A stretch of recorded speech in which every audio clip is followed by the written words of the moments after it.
All right, we are live, everybody. Welcome back to another edition, special edition of Let's Talk Lake County. I'm your host, David Rich. I have three special guests on tonight. One is on for the first time, even though he's a popular local radio host. I'll start with you, since you're the newbie. Lou Bruno, Esquire, which means lawyer, to all you that don't know that. What's up, Lou? Long day today doing justice. Yeah. Sometimes it's tough. But it's a pleasure to be on with everyone. Some of whom I've been on before at various other outlets. Yep. And some for the first time, or one for the first time. There you go.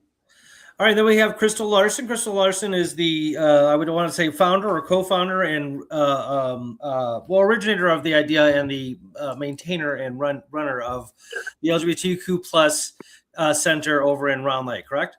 LGBTQ Center, Lake County. We cover all of it. Okay, cool. All right, cool. Very cool. Well, thank you very much. Kristal's been on my shows many, many times. So nice to have you back on. And then Esiah Campos, Lake County board member, who's also been on my show many times. So yeah, how are you, sir? I'm doing well. Thank you for having me. All right, this is kind of like, I just kind of called for like a real quick emergency meeting, if you will, because of what happened yesterday or the day before in Minneapolis. It's everywhere. It's all over the place, and as well as it should be. I'll just start by saying I've watched the videos from different angles, and I don't know how anybody could say that was justified. I don't know. Like, she was going like maybe 1 mile per hour as she was turning to avoid him. And what was he doing in front of the car anyway? The first shot was through the front window. The other two were through the side window, by the way. So he was already out of her way by the time he landed the second two shots. Yeah. And David, go ahead. If you look at the footage, I don't know what video scene or what angle you've seen, you will see him lunge forward and aim pointed directly at her, shoot, then move to the side, shoot again. As the car is moving away, the wheels are turned away from him, obviously indicating that she's trying to avoid an obstacle, i.e. him. So all of the video evidence just is, if this was a normal person, this wasn't an ICE agent, this wasn't a goon, would you really think that this would even be up for question? No, but because this is so polarized, they're so quick to defend all of the atrocities that ICE is committing. This is obvious. This is what we're seeing. Yeah, no, it was horrifying to watch. I mean, it really was. And the ICE dude who did it, like, just kind of walked away nonchalantly. Went on his phone as he was walking away. Yeah, screaming shame, shame, shame, and he's like, ooh. He's all. Kristal, you want to just kind of give your idea about it? I mean, the entire thing started with an ICE agent essentially assaulting a woman in her own personal vehicle, like coming up to a car, trying to forcibly get in there, which that by itself, that woman's reaction is totally natural. Flee, get away from that, avoid the danger. No woman would say, please come into my car under that type of circumstance. The follow-up reactions, of course, the intentional framed shooting of the woman in the car, absolute travesty and outright assassination of an American citizen who's simply out there trying to, make her voice heard amongst what feels like an actual assault on her community. I mean, we've seen that here in Lake County. Esiah, we've walked hand in hand in some of that stuff where we've seen ICE agents coming out. We've been there working and feeling what it's like to be under attack, under assault in your own community. I can only imagine what that woman was thinking trying to stand up. But then the last thoughts of she was trying to flee and being shot at, attacked, attempted to be killed. There's no police training that would allow for that. And it just shows exactly how woefully unprepared ICE agents are under this current administration, what a sham of an activity they're performing. And it's essentially a Gestapo. It's a thug squad. Yeah, it's pretty bad. And it's actually illegal to shoot it into a car. Absolutely. And Kristal touched on this. We've seen this happen before. It didn't play out exactly how it did in Minnesota. But if you remember Dariana in Waukegan, where she was,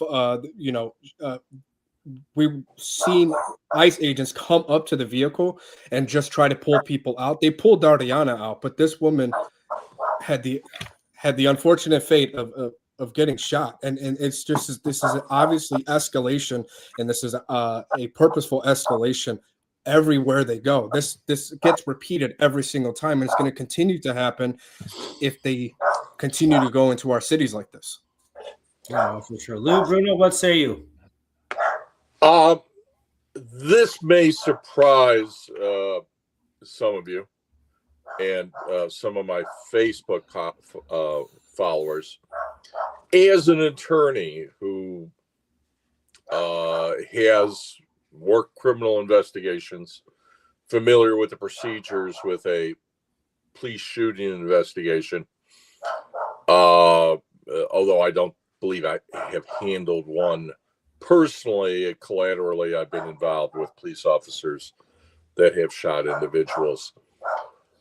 I still believe at this point in time, there is a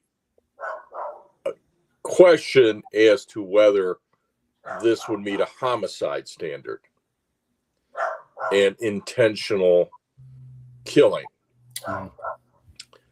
That does not mean that the Trump administration isn't responsible for this woman's death, that they've unleashed ICE with orders and directives to take no, guff or lip from anyone, to bully as much as necessary, that they will, as you see, make up facts to support the activities. Foremost, that from Donald Trump on down to the rest of his minions, J.D. Vance, Ice Barbie, I don't know if his Cash Patel surfaced yet. I mean, you can run down the clown car list. Are alleging that this woman is a member of some type of radical leftist group.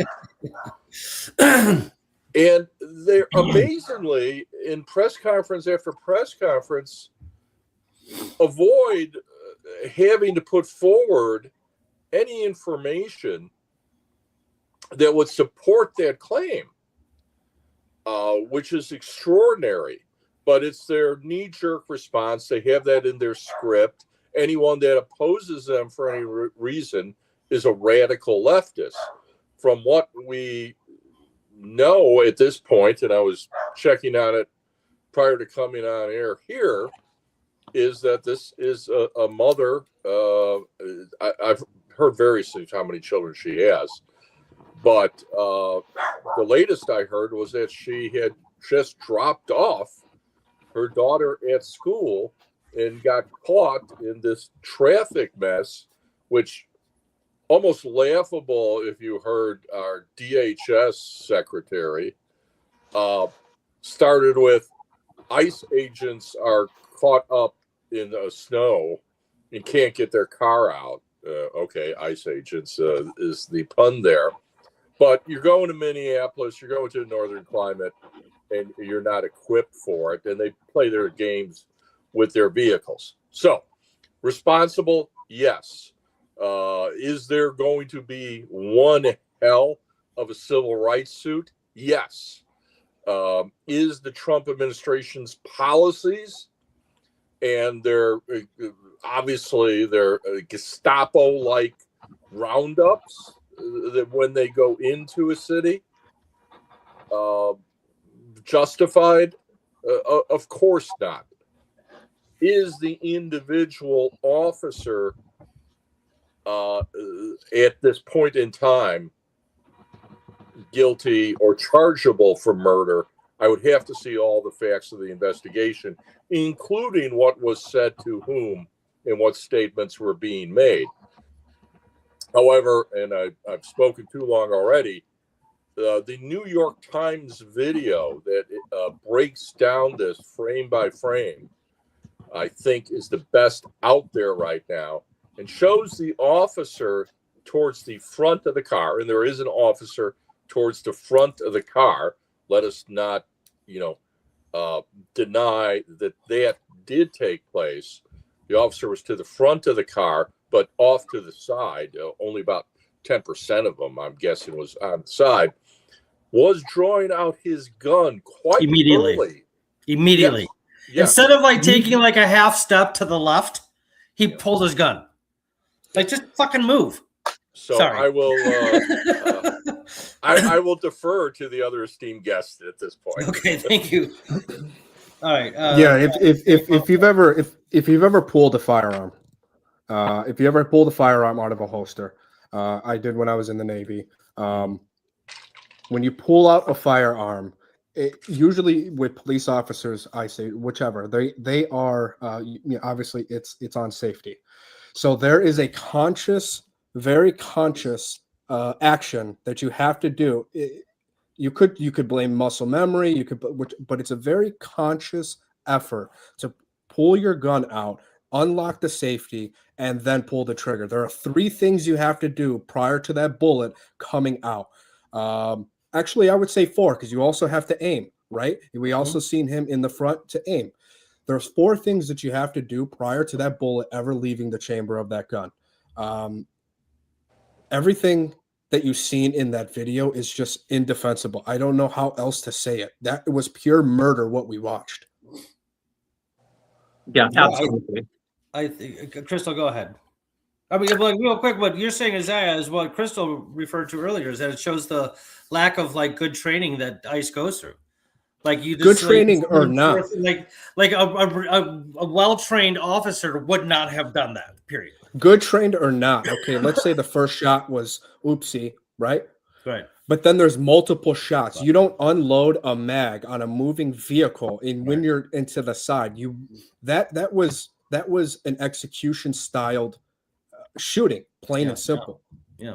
They executed a mother of 2, who, Bruno said that she just dropped her children off to wherever, but a mother of 2 who was trying to flee a dangerous scene. It's indefensible.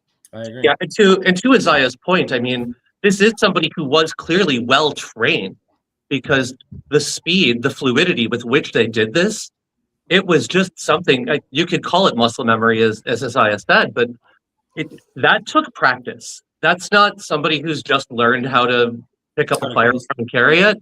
That took somebody with years of practice to be able to draw, aim, release that safety, and target that individual at least 3 times.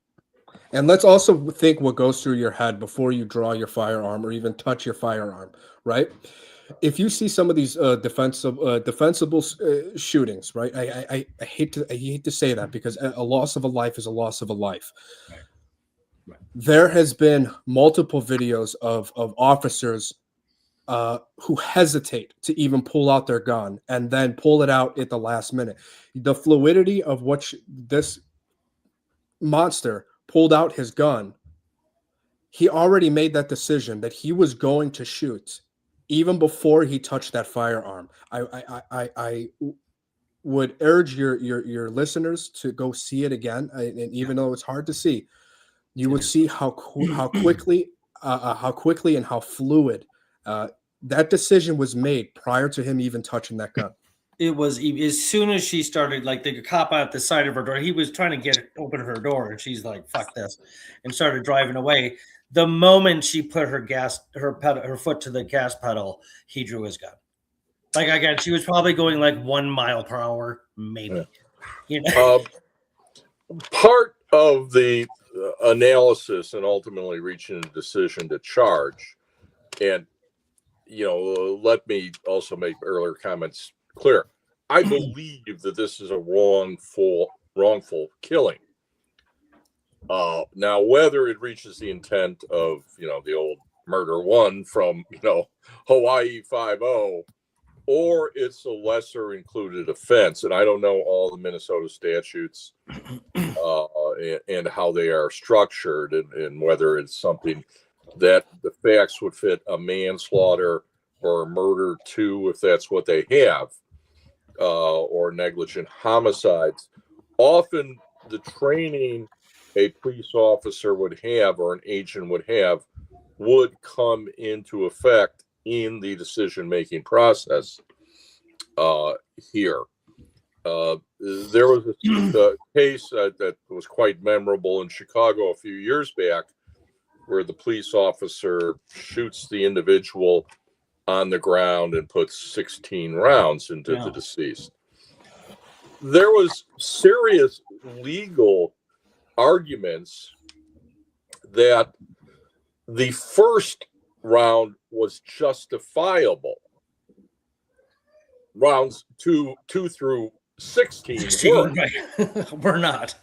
And there may be a similar analysis here from what I saw from the video, in that you may be able to construct a legal argument, if you're a defense attorney, that shot number one, because apparently the shooter, the agent that did the shooting, fired a total of 3 shots. Right. One from, what is it, the 10-degree angle, basically. One through the front window and the other 2 through the side window. Yeah, in 11 o'clock position. But then as the vehicle moves, he's shooting straight into the vehicle from the side. Right. In her head. Yes, yeah. Which violates, from my understanding, and this is another thing the regime keeps lying about, the DHS and officer training manuals and instructions are out there, and it violates all their policies on it. There appears to be quite a distinction between ICE, Border Patrol, whatever agencies they're rounding up for their massive sweeps, which is about 2,000 officers, is my understanding, as to their level of training. Older, pre-Trump administration buildup, officers are much better trained, it appears, than the crash courses that they are going to now, to literally put bodies out there on the street so that they can conduct their massive raids on it. And that, in my opinion right now, from what I can see, will be one of the conclusions from an honest investigation of this. And I think by law they have to do an investigation. Whenever law enforcement discharges their weapon, an investigation has to happen, as far as I understand.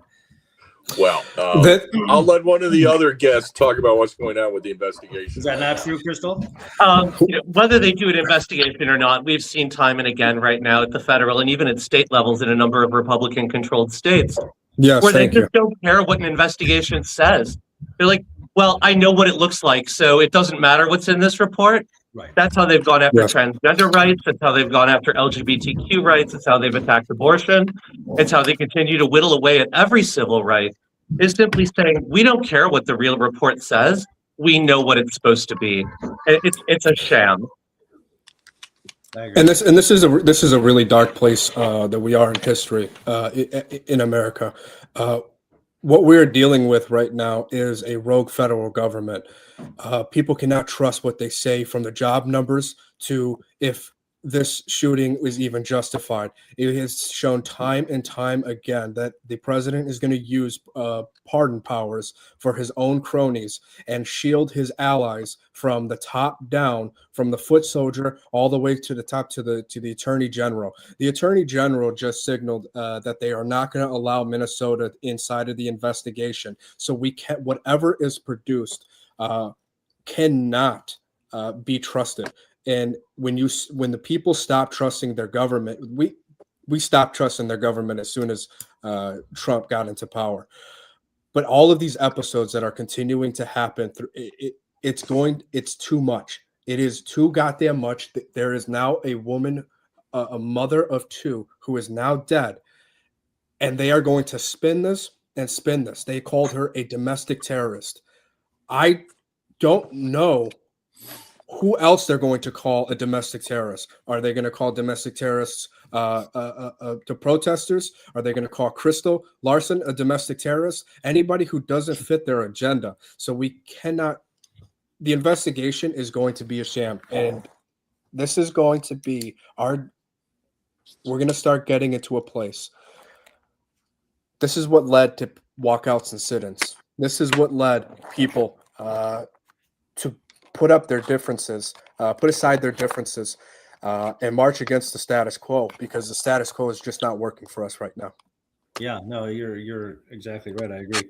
And I was going to bring that up real quick too. Is that like, even if this cop or ICE guy gets charged, gets convicted of everything we're talking about that he should be, Trump's just going to pardon him. Yes. I mean, he's just like the next day. Sorry, go ahead, Kristal. Yeah, regardless of whether we do the investigations or not, right? And investigations will happen from different angles, and people are going to break this down for years to come, regardless. Right. Before they even worry about whether there's an argument of what type of shooting was this, did they follow procedures, any of the rest of it, the first thing they're going to argue is qualified immunity for a federal agent. Right. Like, this person can't even be prosecuted because of their qualified immunity in the act of performing their job. That's the starting point. That's where they go, is to say, we don't need to prosecute, we don't need to investigate, because they're immune from any actions. They're immune from any problems. It's not a George Floyd incident. It's not a local or a state police officer where it can be waived. This is federal. That's different. Yeah. No, qualified immunity is one of the most ridiculous things that's ever happened. I mean, I don't even understand it started in the 60s. It came about in the 60s. I don't remember the reasoning behind it, but it's caused a lot of problems. A cop does something wrong, they do something wrong. I don't care if they're a cop or not. It doesn't matter. They don't get some sort of special privilege or protection because they're a law enforcer. They actually should be held to a higher standard, to be honest with you. Lou, do you feel like, if it looks like you want to say something? Well, I mean, we're still at several different levels here, of the discussion. I think the major topic that was last brought up was the question of the investigation. And given that this is Kash Patel's FBI that apparently has come in, and instead of what has been its practice for years, originally the FBI would come in and tell everybody to go away. They're in charge of the investigation. That was how Hoover operated, and for many years afterwards. That changed to an FBI that would cooperate with local authorities in an investigation. We now have, and this obviously has come from up on high, that the FBI is solely conducting the investigation. And I do not believe, just as a matter of course, that the public will ever be satisfied for a Kash Patel FBI-led investigation here. That, do you want me to put down some dinner money that there'll be a whitewash here, or a very low-level conclusion, some type of negligent action or reckless action that violated some type of minor policy. But let me say this, switching from the legal to the political, which our other guests know better than me. There were several votes today in Congress where there were enough defections to the Democratic minorities to create majority votes against Trump policies or actions. In Venezuela. Well, in Venezuela, also healthcare with the Obama. Well, my understanding, though, real quick, is that they voted to vote on it. They voted to bring it forward. Like, I mean, I don't think that, like, it's not a done deal. But there was the ACA extensions that happened. Yeah, which probably will be done in the Senate. But the point is, I think, as we inch, and again, those who run for office know better than me, as we inch closer to the midterms, and every special election results in a blue wave on the Republican Party, you may see more defections, and you may see, frankly, the agent made a political scapegoat and charged somewhat in the long run. But that's somewhat just together. Well, we know the Trump administration. Trump is pissing everybody off, including and perhaps especially his own constituents. He's losing, like, the amount of Republicans to Democrats in the House is now a difference of one. because Marjorie Taylor Greene stepped down. One of them died, and something happened to a third one. They have one margin of difference, number of one. So like, yeah, you just need to recruit like 2 Republicans to the Democrat side, and poof, you win. That kind of thing. So it's going to be interesting. But I would say this, and this, I don't really like speculating because there's so many moving variables in between now and the target of our speculation. But it really, really seems to me like come the midterms, it's going to be just a blue like tsunami. Like they're just going to kick the ever-loving shit out of Republicans. I hope. I just want to ask about one more aspect of this Minnesota thing, and then I'll let you all go. It's dinner time. But like Tim Walz's response, Esiah, when I had you on with the Democrat panel a few weeks ago, we talked about like, does there need to be more done than just talking? Okay. And I think we all agreed in a sense, yes. And in a sense, that's not really a good, healthy place to go. And I asked about the National Guard in Illinois, for example. I said, why doesn't Pritzker just get them out there? They're his National Guard. And the response was, yeah, but then the president can just federalize them and then tell them to stop. Well, Tim Walz has now at least threatened to allocate the National Guard to defend their citizens of Minnesota from ICE. So what would you say about that? Esiah, go ahead. It is again, I want to keep saying this. It is a dark time that we are in history. Us as elected officials, us as citizens, us as just human beings within this country. There is, how do you fight evil, right? What is the right move? As an elected official, I stay up. When ICE was here, I stood up. I didn't get much sleep, right? It didn't matter whether it was happening in Round Lake. It didn't happen whether it was happening in Waukegan. It didn't matter. If anybody called, I was driving and I was losing sleep. That's what it's going to take. Now, as far as the National Guard is concerned, I would let people more smarter than myself make that determination, that makes sense. in higher office than me to make that determination. But I still stand by, I am scared of having even more guns on the street and even more militarization of our country. We don't need this to be safe. What we need is for ICE to stop fucking operating in America, period. We need them to stop this unhumane immigration crackdown. It's legalized racism is basically what it is. But what do we do in Lake County? What do we do going forward? What do we do not just in Minnesota, but in New York and in California? The citizenry and the elected officials who are sympathetic to humanity have to band together, no matter whether you're dog catcher or whether you're the governor of the state.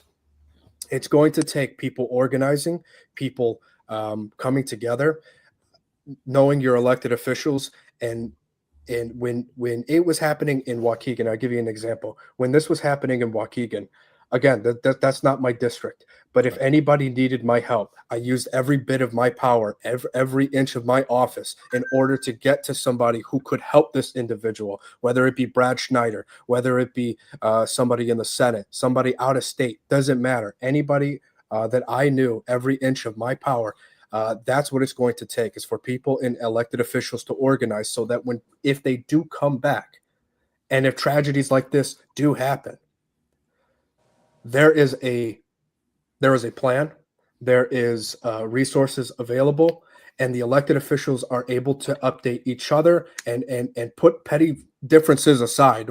Whether you're on this side of the aisle or that side of the aisle, or you're on both sides of the aisle, but you just don't get along. This is bigger than ourselves. Mm-hmm. We need to stop with the petty bullshit, organize, and get together. This is for humanity's sake. This is not going to stop. This is going to continue until he's out of power. Yeah, I agree. Kristal? Yeah, I agree with what Esiah was saying. I mean, I'm coming at this from a nonprofit world, and we have seen so much collaboration between agencies to share information, to lend support, to share volunteers, to help distribute workloads where we can, and just be informed and spread the word. I've had the privilege of being able to work with like Mano a Mano and CIP out in Waukegan, actually help people get their documents in order and to help perform some of those legal requirements, like just as a notary public, to be able to, notarize, powers of attorney or custody agreements, temporary custody agreements.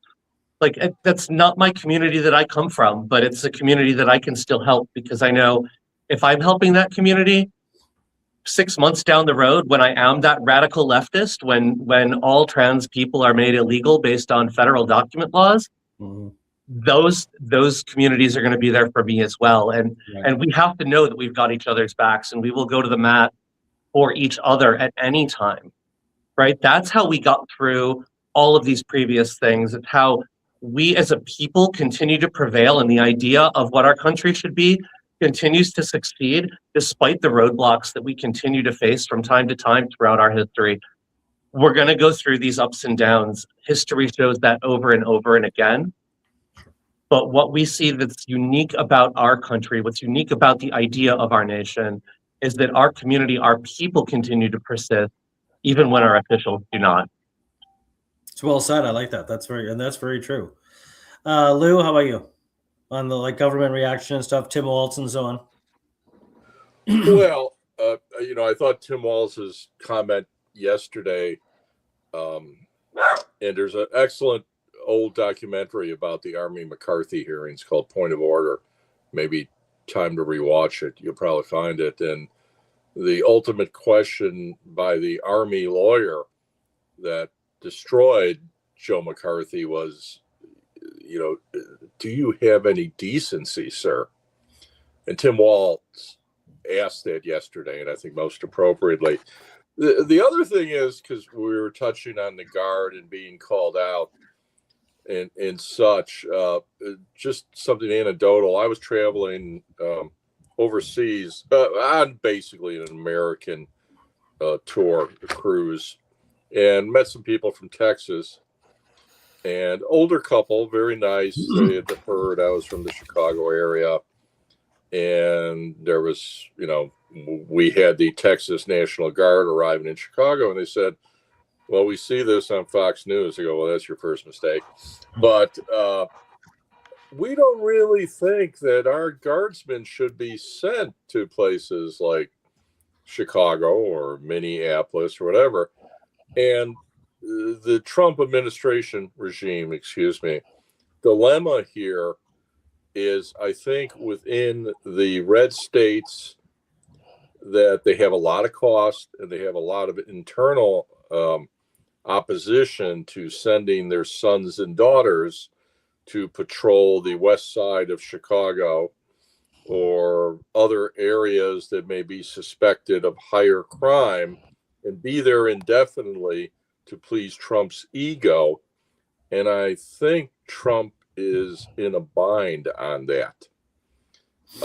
And I don't think he, at the present time, is going to, evoke insurrection acts to put federal troops, on our streets. I think that ultimately means a complete defeat for the Republican Party for decades to come, frankly. That will never be forgotten on it. So Trump's hands politically may be more tied than we believe on it. Plus, you got to have a lot of troops around if you're invading Greenland, right? Yeah, for sure. Yeah, that to me is just funny. That I can't take that seriously. That's just ridiculous. I think I think he means it seriously, but it's just that's okay. But anyway, well, okay. Thanks everybody for coming on. I'm glad we could do this. So it was such short notice. I appreciate your support for the show and coming on and telling us what you think about this kind of stuff. It's awful. It's just horrifying to, you see I don't know. Did you see the picture of her when she was still alive in the car? Yeah. I mean, I need to post it on them. Clearly a domestic terrorist. Sweet looking girl. There, What's that? An important thing there, which also I think will come into play, especially in terms of a civil rights action or a negligence action against the government for civil damages, is that there was a person that identified themselves as a physician and asked to be able to treat the woman, was denied by one of the agents. He said, "I'm a physician." The guy's like, "I don't care." Yeah, no, we have our own people, and well, they got there like 15 minutes later or something like that. Yeah, I don't think at that point she was coming back. Okay, I really want to drive this point home. Regardless of whatever happens with the investigation, you can be sure as shit that Donald Trump is going to pardon this murderer. We've seen it time and time again. And if you are tired of seeing what is happening, elected official, all the way down to the most common man, organize, find the resources to help people for if or when they come back. As an elected official, the greatest duty that I have is to keep my constituents safe, regardless of whether it's in my district or outside of my district. Like I said before, somebody had texted me if you could go check if ICE was at this area, and I did without a moment of doubt. And I witnessed Dariana getting taken. This is what it's going to take, is for all of us to organize, stay consistent, because this is just the beginning, and it's sad to say, but I'm not going to rest. This infuriates me. Me too. And I'm gonna make sure that something comes of it, not just in my district, but I have friends everywhere. I don't know what I can do, but I know I'm going to do something. Good to hear. Yeah, the reason I was swearing so much tonight, because I try not to swear on the show, is because I'm genuinely very angry. I am pissed off, and I don't get pissed very easily or very often. I'm a pretty chill dude, but this really got to me, and for good, I think for right reasons. Good for you. we need to do something, and something needs to be done. I mean, it's just unbelievable. Again, the outcry from people that sometimes the politicians that they can't do enough, and it's up to the citizenry to do something, whether it be protest or whatever else. And and the thing about protests, I know it's in the Constitution, and I appreciate them for what they're worth, but I've never seen a single protest instantiate its goal, actually accomplish what it's we want better healthcare, and then that happened. Not one time have I seen a protest do that. I'm not saying protests don't have their worth, because they do. If they bring attention to an issue, I get that. But if that's all they're going to do, nothing's going to happen, is my point. Does that make sense?